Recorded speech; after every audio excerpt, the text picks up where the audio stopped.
To promote its ideology, extremism relies primarily on the deficient role of domestic and educational immunization.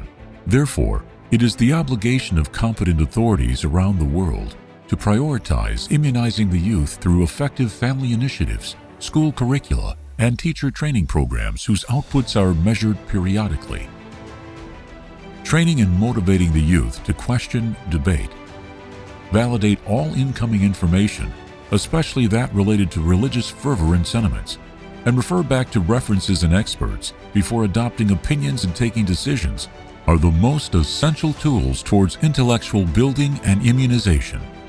One of the most important methods to immunize the youth is developing their intellectual faculty to process new ideas as, at their best, a means of inquisition. Therefore, they cannot be accepted as true until conclusively proven by competent authorities.